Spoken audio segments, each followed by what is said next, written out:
All right, y'all, so I'm about to ferment some blueberries for the very first time. What? Are you serious? Now, you might be wondering, why ferment blueberries of all things? Well, the answer really isn't the reason to ferment anything for that matter. You see, by the process of fermentation, we're actually increasing the amount of beneficial bacteria in the foods that we eat, creating more health benefits, especially for our gut health. It makes perfect sense. We like blueberries. We eat a lot of blueberries in our house, so I figured this would be a win-win. I know this is my first time doing it, but I've seen enough people do it that I feel confident. So let's go ahead and get started.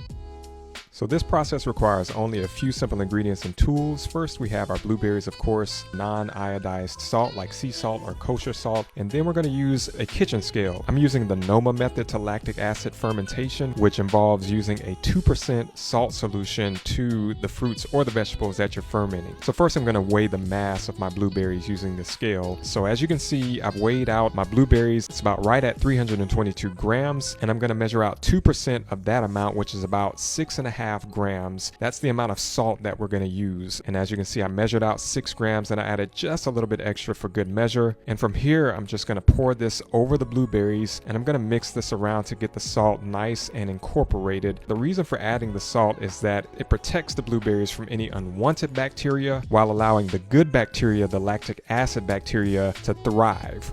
And then I have these fermentation weights that I bought. I'll make sure to leave links to all of these tools that I'm using down in the description below. These fermentation lids are airtight. They allow you to suck out any oxygen from the mason jar as well, which is also going to help provide a thriving environment for the lactic acid bacteria while helping to keep out any unwanted bacteria or pathogens from the jar. And so it's recommended to place this in a dark place away from direct sunlight so that it doesn't harm any of the good bacteria. And then 7 days later, as you can see, a nice brine has formed at the bottom, and I decided to take this out to give it a taste test. I opened the lid to give it a quick smell first. It had a nice, almost like a blueberry wine type of smell.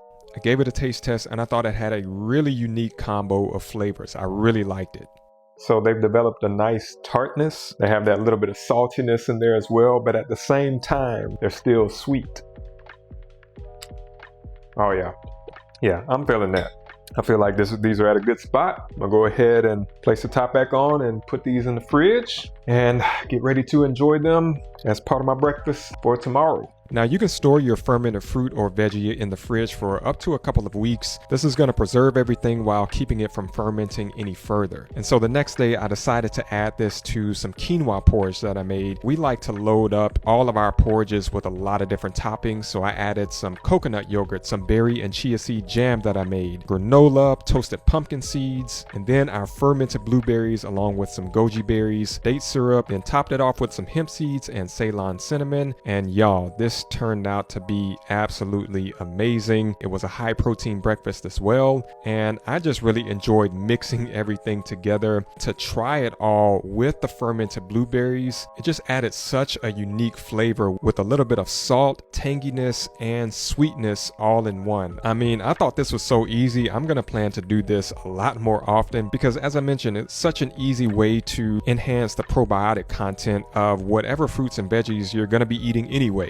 So there you have it, folks. Lactic acid fermented blueberries. Let me know what you think in the comments. If you want to see a list of 7 other gut health superfoods, then click on this video that you see over here in the top right. In the meantime, stay young, stay healthy, and live well, friends. Peace.